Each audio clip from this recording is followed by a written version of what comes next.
Bonjour et bienvenue pour ce nouvel actionnat sur garder sa joie de vivre. Ça, c'est quelque chose que j'ai souvent entendu, que ce soit en commentaire ou voilà, dans des questions qu'on m'a envoyées. C'est ce phénomène que la joie de vivre part. Par exemple, il y en a qui me disent oh, j'ai plus cette joie de vivre, je sais pas quoi faire, ou quand je fais des choses, j'ai beau faire des choses et tout ça, je ressens pas cette joie de vivre, je suis pas dans la joie de vivre. Comme si c'était quelque chose voilà, qui pouvait nous quitter, quelque chose qu'on avait du mal à trouver, quelque chose qu'il fallait aussi préserver, conserver.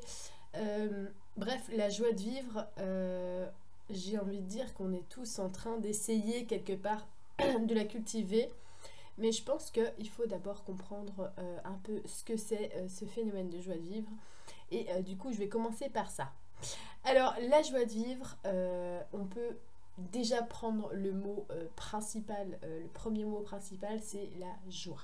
La joie, on est d'accord, la joie, je pense que c'est plus hein, qu'une émotion spontanée. On va dire que dans cette phrase, c'est plutôt un état d'esprit. Et on va pas prendre l'esprit sur, comment dire, on va pas dire l'esprit à ce moment-là, c'est pas le grand principe. Quand on dit un état d'esprit, c'est plutôt un état mental en cultivation, quoi. C'est vraiment un état mental, donc euh, un état d'être finalement, puisque est-ce que je vais laisser mon mental me laisser cultiver en fait cette joie intérieure ou non. Donc c'est vraiment inhérent en fait à ce qu'on va se permettre mentalement. Pourquoi c'est inhérent au mental? Le bonheur ne dépend pas du mental, mais il dépend de l'autorisation que on laisse en fait au mental pour le ressentir. C'est-à-dire que à l'intérieur de nous et partout, notre surmoi, lui, il nage dans une béatitude, une complétude totale. Il n'y a pas besoin d'être en joie, si vous voulez. C'est un peu comme si voilà, il est accompli, on en a déjà parlé, tout est parfait et il y a pas de, il y a une unité vraiment et puis du coup il n'y a pas de séparation, donc finalement il n'y a pas de bien, il n'y a pas de mal, il n'y a pas de polarité, de bipolarité et du coup il n'y a pas de tristesse ou de joie dans le moi, c'est un tout en fait en équilibre parfait. Donc, cette capacité à préserver notre joie, à garder la joie de vivre, c'est bien notre capacité à copiner avec notre mental pour faire en sorte qu'il ne nous barre pas le chemin finalement de cet état d'être.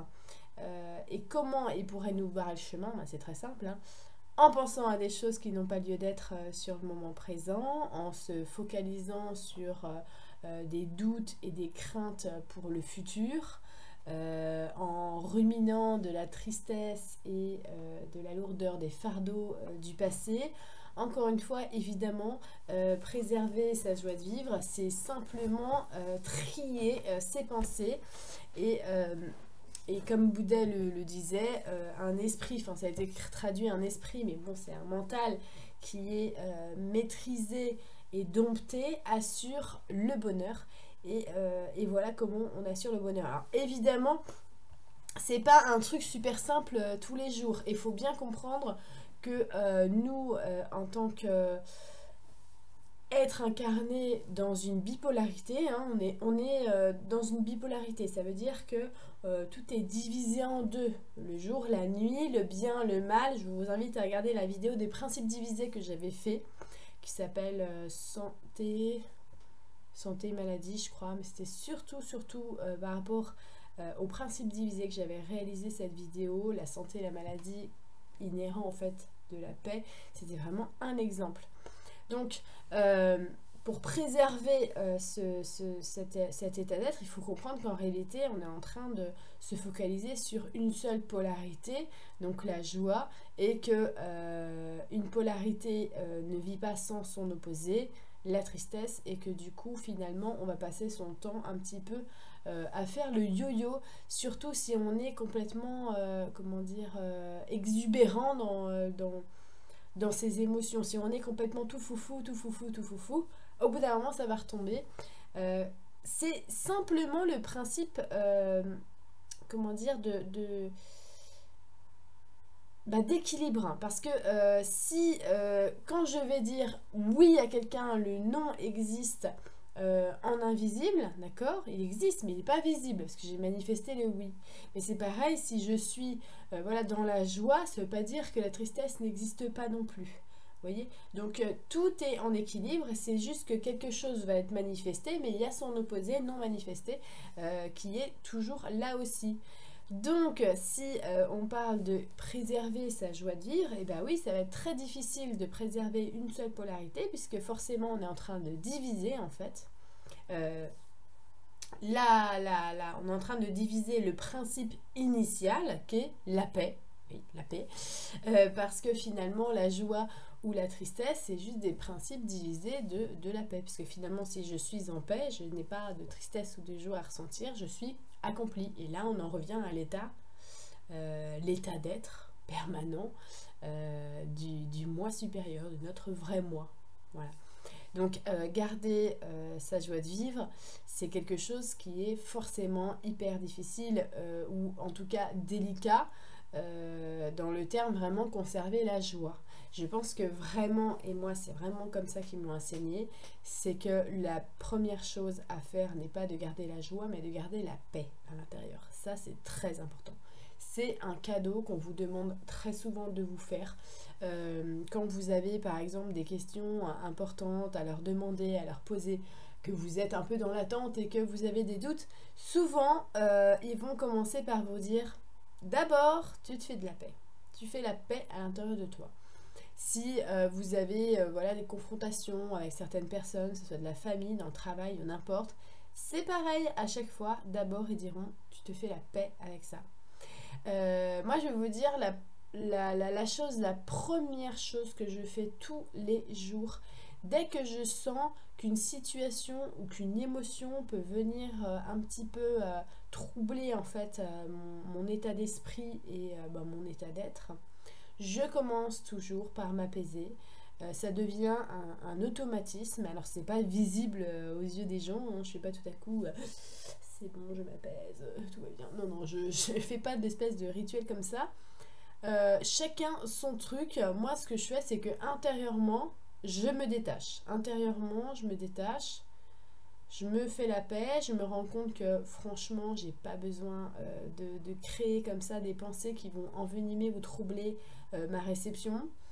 Je suis aussi très, très, comment dire, j'ai facilement tendance à prendre une échelle pour voir la situation en hauteur. Et ça, je le fais souvent avec mes enfants. Je vais vous dire, par exemple, quand mon loulou il va faire une bêtise, eh bien, hop, je prends mon échelle pour voir de hauteur. Je ne vais pas m'énerver, puisque très honnêtement, je pense que ça ne sert à rien du tout. La bêtise est déjà faite. Je veux dire par là que soit il va, par exemple, je sais pas, casser quelque chose à lui. Bon, bah, il est déjà puni finalement par ce qu'il a fait. Ça va l'impacter puisque c'était de façon à lui. Moi, ça sert à rien que je rajoute en plus par-dessus. De toute façon, à part remonter les temps, et ça, je ne vais pas le faire, il n'y a rien à faire. Donc, je ne vais pas m'énerver là-dessus. Et si par exemple c'est quelque chose à moi, eh bien c'est pareil, c'est pas parce que je vais commencer à m'énerver et à dire t'aurais bien attention que la chose va comme par magie redevenir intacte. Donc ça ne sert à rien et c'est des occasions justement au contraire pour prendre du recul, pour me détacher. C'est que du matériel, c'est peut-être aussi un attachement que j'avais par exemple à certains objets. Mais finalement, est-ce que cet attachement, il ne devait pas justement voler en éclats à ce moment-là? Pourquoi pas le prendre comme ça? Et vraiment, c'est tout le temps, je vous assure, mais prendre le chemin le plus direct vers la paix à l'intérieur. Ça, c'est la formule magique pour garder finalement sa joie de vivre. Puisque vu qu'on est dans cet équilibre, donc dans ce principe unique en fait de la paix, c'est plus facile finalement, une fois que vous êtes au milieu, de choisir un camp. Vous voyez? Ça veut dire que si je me place ici, pour aller vers la joie, ça va être plus court le chemin. Mais si je suis triste, et que je veux aller vers la joie, ah ben là le chemin il est 2 fois plus long. Vous voyez? C'est pour ça que c'est beaucoup plus difficile quand on est déjà en train de ruminer de la tristesse ou de la peine ou des sentiments lourds, que c'est très difficile de retourner vers un état de gratitude et de joie. Donc si on commence par par se faire la paix à l'intérieur, on aura déjà fait la moitié du chemin et ça sera beaucoup plus facile après de choisir justement ce chemin de la joie si jamais on veut aller vers ce sentiment-là. Moi, ce que je préfère, c'est rester dans un équilibre. Et du coup, je trouve que quand on est dans cet équilibre-là, on s'en écarte de moins en moins. C'est-à-dire qu'on est très heureux des choses positives qui nous arrivent. Mais on n'est pas, comment dire, la tristesse ne nous impacte pas autant en fait. On va pas creuser autant dans la tristesse puisque toujours, comme je vous l'ai dit, on va avoir ce petit réflexe de prendre du recul à l'intérieur, se faire la paix absolument, même sur des situations qui sont difficilement en fait maîtrisables, parce que c'est pour ça qu'on ressent la tristesse, hein, c'est parce qu'on n'a pas le contrôle ni la prise sur une situation. Là par exemple, j'ai une amie qui est dans une situation qui me fait très très mal au cœur. Mais je vais me faire la paix à l'intérieur tout de suite parce que je ne suis pas censée maîtriser la situation. Tout ce que je peux faire, c'est simplement m'apaiser sur cette situation et du coup me faire, m'éviter cette tristesse inutile en fait, d'impuissance face à la situation. Donc si je mets le curseur toujours dans cette paix à l'intérieur, j'ai beaucoup plus de chances de maîtriser en fait les émotions, non pas la situation en fait. Je ne maîtrise pas la situation, j'accueille la situation comme elle arrive. Par contre, je suis maître de mes émotions, de ce qui se passe à l'intérieur de moi, ce que je génère à l'intérieur de moi. Et dans ce cas, oui, là, je peux prendre du recul et aller générer de la paix à l'intérieur et enlever tout ce brouillard en fait que je me fais dans la tête. Donc pour garder le cap sur la joie de vivre, on va d'abord rester au milieu, bien au chaud dans la paix à l'intérieur. La paix, ça se trouve jamais à l'extérieur, ça vous pouvez faire comme vous voulez. Si vous êtes en désordre intérieur, vous pourrez être en pleine nature avec un cadre splendide, magnifique, ça ira toujours pas à l'intérieur de vous. Vous braillerez toujours du noir puisque vous n'avez pas décidé de faire le ménage à l'intérieur. Ça pourrait être un autre actionnat de comment faire le ménage à l'intérieur de soi. En tout cas, pour celui-là, je vous dis de faire bien attention à préserver la paix à l'intérieur. Vraiment, je vois déjà la question, mais comment on peut préserver la paix à l'intérieur? Je pense qu'il y a eu d'autres actionnats là-dessus. En tout cas, ce que je peux vous dire, c'est de faire vraiment attention à ce que vous ruminez. Mais vraiment, ça passe vraiment par là. Moi je fais toujours attention à ce que je suis en train de penser et je me dis tout le temps, est-ce que ça va m'aider? Est-ce que penser ça va m'aider? Est-ce que dire ça sur cette personne ça va m'aider? Est-ce que ce que je veux faire là comme projet ça va m'aider? Est-ce que voilà, tout le temps en train de me repositionner, de me recalibrer. Et non pas pour me prendre la tête, mais pour être honnête avec moi-même. C'est vraiment un dialogue honnête avec soi-même que de retrouver la paix à l'intérieur. Et justement, c'est de se voir tel qu'on est, de s'avouer les choses. Et ça, c'est hyper important. Quand on est dans une situation où on n'aime pas son travail, où on est mal avec son conjoint, où on est fatigué par exemple avec sa situation par rapport aux enfants, quand on est dans une situation où on a l'impression qu'on garde le cap, mais que finalement on est en train de se mentir quand même à soi-même, là en effet c'est très difficile de se faire la paix. Il nous faut des soupapes, il nous faut des sortir, mais ça va durer un temps et au bout d'un moment ça va commencer quand même à peser assez lourd pour craquer, hein. Donc c'est très important surtout en ce moment de se repositionner et de réfléchir honnêtement à notre situation. Est-ce que je me mens? Est-ce que je me mens pas? Est-ce que je ne suis pas en train de faire en sorte et de lutter pour que ça marche? Et si c'est le cas, pourquoi finalement je lutte? Pour quels résultats? Et surtout, à quelles conditions je lutte? Pourquoi je ne pourrais pas simplement lâcher? Quel serait le chemin le plus simple? Pourquoi je ne peux pas me diriger vers le chemin plus simple? Voilà, autant de questions pour redevenir honnête avec soi-même, puisque la transparence, c'est ce qui va libérer nos rayons à l'intérieur, et c'est ce qui va faire qu'on puisse, voilà, qu'on peut garder le cap, et surtout cet état d'esprit qui est bien plus proche du moi intérieur, celui qui est justement placé dans cette paix éternelle infinie, bien loin des tribulations mentales que nous impose notre incarnation, évidemment. Donc voilà, on va se faire amis tout simplement avec les énergies, avec nos propres réflexions, nos pensées, et on va prendre soin de son intérieur pour garder cette connexion, puisque finalement garder le cap, c'est garder cette connexion au plus au plus clair possible, la meilleure possible.